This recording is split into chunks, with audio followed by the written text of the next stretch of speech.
Hello and welcome to the lecture for the first part of our readings in the first chapter, 1.1 to 1.5. I'll always start out lectures like this with just a couple of bullets of what I'm going to talk about in the next 15 to 20 minutes. So in terms of nature of business, I'm going to first cover some common definitions. So when I use terms, we all understand what we're talking about. I'll talk about different kinds of organizations that can exist under the general heading of business. Talk a little bit about factors of production, the external and internal environment in which business occurs, and then I'll talk a little bit about macro and microeconomics. So some common definitions. So the term business describes any organization that tries to make a profit by providing goods and services to customers. So Walmart, Amazon, SPSEC is a type of business in a way. They're providing education to people. So all of these kinds of organizations have that in common. So revenue is what a business receives from providing goods or services to customers. And then expenses are all of the costs that are incurred in an effort to produce those revenues. So for example, SPSEC has to have a janitorial staff. They have to maintain their buildings. They have to hire teachers. They have to provide heat and light to classrooms. All of those things are expenses that are incurred associated with trying to earn revenue of teaching students in that example. So a profit for a business, or net income is another term for that, is the revenue, so what they bring in from their customers minus the costs they incur in trying to produce those revenues. So if a company is profitable, it means that their revenue is greater than their expenses. Over the long term, if a business is not profitable, they can't stay in business. And that goes for not-for-profits or for-profit businesses. So a not-for-profit like SPSEC is not a for-profit business. They have to bring in more than they spend or they can't keep functioning. So risk is either external or internal, and we'll talk more about that in a little while, but all businesses face some kind of risk. More common definitions, so not-for-profit organizations, those are organizations that have some goal other than making a profit. For example, the Children's Museum that I'm on the board of, our goal there is to positively touch the lives of as many children as possible and encourage them to learn through play without electronic devices. That's our goal, and so we measure our success by how many children do we serve. Businesses set goals and they acquire resources to meet those goals. So they want to launch new products, sell into new territories, reach new customers, all of that sort of thing. And then there are different kinds of competition. So we'll talk about that in a little bit as well. And then not-for-profits deal with the same kind of challenges that many for-profit companies do. They have to hire people, they have to comply with laws, they have to communicate to their customers and their stakeholders. All of those things apply to both not-for-profits and for-profit businesses. So I found that there's far more in common between those two types of organizations than there are differences. So factors of production, there are natural resources potentially. So those are commodities in their natural state. That could be timber or coal or minerals, all of those kinds of things. So eventually everything starts out as some kind of element in a natural state, and then it becomes processed until we buy a car or a table or something like that. Labor is a factor of production, and that is everything from factory workers to the people who plan their activities to quality control inspectors and all of that, all the humans involved in it, how we get work done. Capital in this sense sometimes that term is used just to describe financial resources. And this is broader than that. It's all of the tools and machinery and computers and all of that kind of stuff that is required to make something happen. Entrepreneurship is a factor of production. That's the ability to have a vision to provide the world or your customers with something that didn't exist before and being willing to take a risk to make that happen. That's the definition of entrepreneurship in my mind anyways. And then there's knowledge. So that's a new category that's been added recently. That's having unique insights into customers or ways to get things done. So here's a diagram that I found in the book that I thought was interesting. So all of the items around the outside, you can consider the external environment. So things are going, just starting at the top there, technological changes, computer-based changes, all of that kind of stuff is changing. The economy is changing. Politics are changing. Demographics. I'll talk about each of these in a little bit more detail. And then internally, it's the entrepreneurial spirit within the company, the people that work there, the customers you serve, all of that is the internal environment. So, and of course, businesses can manage the internal environment. They can't really manage the external environment. They can only react to it intelligently. So in some slides, I'll have some red questions here, and those are just things that I want you to kind of maybe pause the video and stop and think about for a minute. So a little bit more on these external environments. So there is economic influences. So unemployment is one. It's the measure of the percentage of people that want to work that can't find a job. So it's not a measure of all the people that aren't working, because there could be retirees or full-time students or all of that, but it's the people that want to work that can't find a job. And of course, that has an influence on your supply of labor. So if there is very low unemployment, it's really hard to find new employees. Inflation, that's certainly a lot in the news about that right now. That's increasing prices. So how do you deal with that as a business owner? There is supply and demand to consider. That's potential, if companies are very profitable at something, that's going to increase the supply in that area because businesses will be attracted to that. As an example, Tesla has been very successful making electric cars, and their success and profitability in doing that is attracting other companies to also make electric vehicles. So that is one way that increased demand can affect supply. So a couple things to think about. How does low unemployment affect the hiring process? Again, I think employees can be a bit more selective in where they choose to go work. And then there are often imbalances in supply and demand. We've seen that when there was shortages of baby formula earlier this year. There's periodically shortages of toilet paper at the beginning of COVID. So those are all situations where the balance between supply and demand gets out of whack. So additional external one is political and legal influences. So there could be government laws that are passed that affect individual businesses, either restricting them or opening up opportunities for them. There are laws regarding minimum wage. If you owned a business in Olympia or in the state of Washington, as minimum wage increased, keep in mind it's not just the people who are at minimum wage that are getting a raise. Everybody else in the company gets a raise. So if the minimum wage goes from $14 to $15 an hour, well, if you were making $14.80 as somebody that had been there 2 years, you're also going to have to go up over 15 as well. So if somebody is making $15.50, they're going to want to go up relative to the people that are starting. So that's something to think about. Import tariffs, of course, those are fees charged to bring products into this country. That affects things as well. And then there's a whole alphabet soup of different kinds of federal agencies and state agencies that regulate business.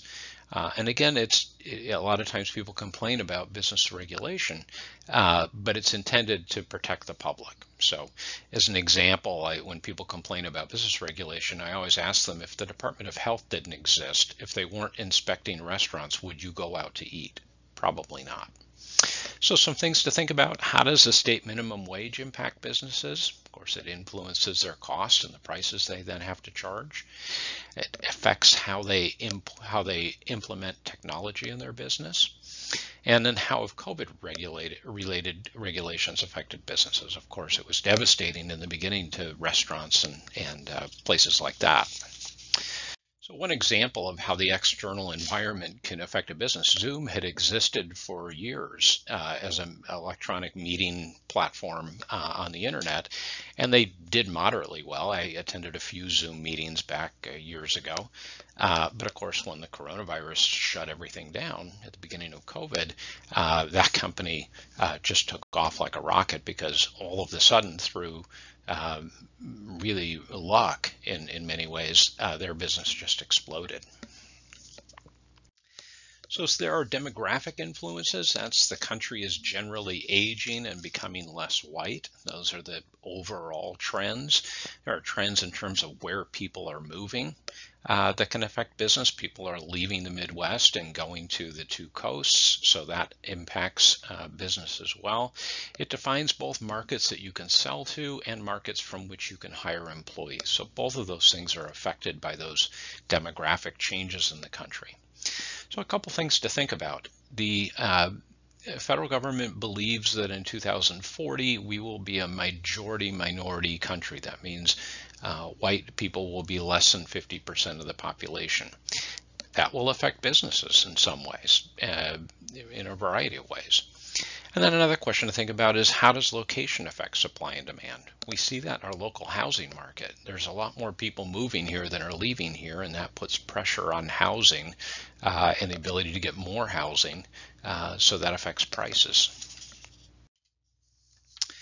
Some social influences. I'm talking here about the attitudes that people have, their values, ethics, lifestyle. So are people more or less health conscious? Are they socializing more or less? Are they spending more time online versus face-to-face? All of those things. People's perception about work-life balance. I've noticed that difference generationally, that people in their 50s and 60s may be willing to work very long hours at the expense of their personal life, and younger people place a higher value on their personal life and the life they have outside of their job. And so they want more time set aside that isn't influenced by their work. So different people have different attitudes about that, and that's something to take into account. People have limited free time, which puts a premium on convenience. All of the delivery services are a testament to that. And one thing to think about is how social media has changed, I wouldn't just say change business, but changed the relationship that businesses have with their customers and the way they maintain and grow that relationship. Social media has had a huge impact on that. Competitive influences. So I mentioned before, high profits in the industry will attract additional competition. The federal government limits non-competitive behavior. That's acting in a way to try to drive competitors out of the market. Every business really would love to have a monopoly. They'd like to be the only person selling their products so they could charge what they want and all of that. And the government tries to limit that because it's harmful to consumers, to regular people. So one question to consider is, should there be limits? Can companies be too big? Can they occupy too much of a particular market?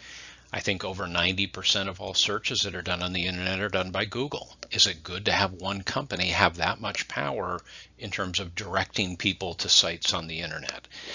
You could argue that they have too much power. Well, then what do you do about that? So those are all interesting questions.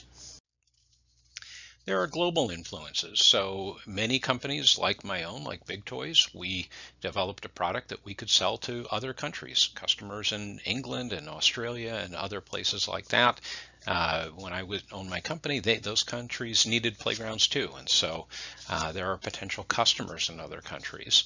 And then offshoring. That means taking something that you used to do in the United States and having it done, in often cases, more cheaply somewhere else. We'll talk about that a bit more when we talk about production later in the session here in this quarter, because there are pros and cons to that, and I've had some experience in that regard.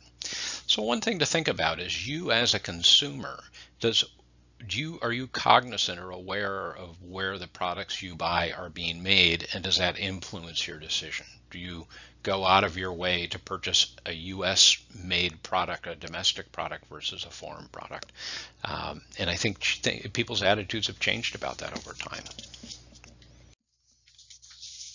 There, of course, have been technological influences. So technology is the application of science and engineering to solve production and organizational problems. And of course, that's had a tremendous impact on businesses, primarily in terms of productivity, making jobs easier for people to do, safer, and allowing them to produce products in a more accurate way.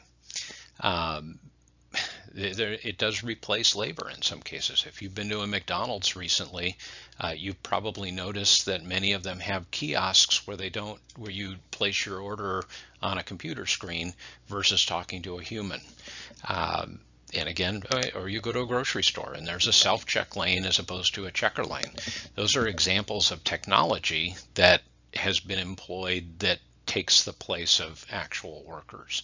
And in some cases that can be good, especially if the job is monotonous, boring, nobody wants to do it, or it's dangerous.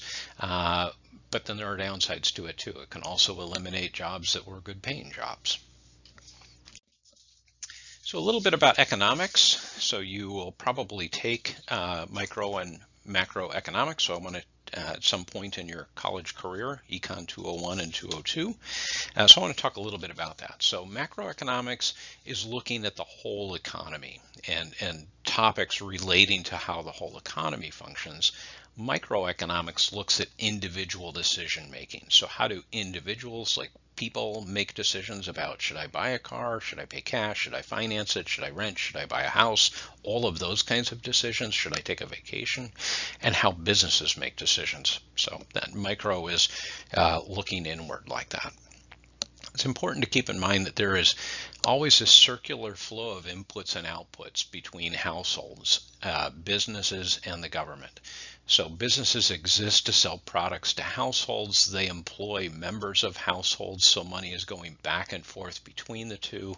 Of course, both households and businesses pay taxes to the government, which in turn provides services like roads and air traffic control and military protection and those kinds of things to households and businesses. So there's this flow between those three elements that happens constantly. So some of the macroeconomic goals for the country, one is to have economic growth, to have the economy get bigger. It's measured by GDP, which stands for gross domestic product. It's the sum of all of the value of all of the services and products created and sold to customers in this country. Now there are recessions, that's when the economy is contracting, and there are recoveries when the economy is expanding. And that's measured by the GDP. Is it getting bigger? Is it increasing, or is it decreasing? So the goal is also full employment, that everybody that wants a job can get a job. Full employment doesn't mean an unemployment rate of 0. It's always going to be some small amount of unemployment for different kinds of reasons. So one reason is frictional unemployment. That's just people changing jobs. If you get out of the military and it takes you 3 months to find the job that you're looking for, during that 3 months you're technically unemployed. But it's unlikely you're going to leave the military and start another job the very next day, as an example. So that would be an example of frictional unemployment, people leaving one job going to another. Structural unemployment is dying industries. That's, the fact that there are fewer coal miners today than there were 50 years ago, that sort of thing. And kind of industries go through that, and people shift to new industries. So employees that had been in one industry for a long time have to go and learn new skills and join a new industry. That's a difficult process for a lot of people. There is cyclical unemployment. That's where it's tied to the economy. So as the economy shrinks, as GDP shrinks, businesses are selling less, they need fewer employees, so they lay people off. Then the economy recovers and they need more employees to make more products, so they hire people back. So there's unemployment relating to those cycles. And then there's seasonal unemployment. That's based on the time of the year. So if you're a ski instructor, you're probably not working in the summertime. So there are some businesses that are just associated with certain times of the year. Last, low inflation is a goal. Generally, that's considered to be 2% or under is what they want inflation to be. And now, of course, it's, I think, in the 8% range now. That's measured by the Consumer Price Index. So that's a theoretical basket of goods that all families or households need to buy. They need to buy a certain amount of food. They need to buy a certain amount of clothing. They need to spend a certain amount on gasoline and on rent and on telephones and all of those kinds of things. So the federal government has determined what that basket looks like for the average household, and then they go out and price that. What is being charged for milk right now? What's being charged for beef per pound right now? A loaf of bread, all of that. And they look at it all over the country and collect all of that data. the value of that basket of goods is either going to go up or go down based on the price of the goods. So that's how inflation is measured. If they say that inflation right now is running at 8.5%, that means the same basket of goods an average household needed. If they bought it right now, it would cost 8.5% more than it cost last year at this time. So high inflation negatively impacts purchasing power, especially for people on a fixed income. So it affects seniors most severely, people that are on Social Security and those kinds of fixed amounts, because their costs are going up, but their income doesn't go up. So that's the main thing to keep in mind there. So I will talk with you again in the next lecture. Thank you for your attention.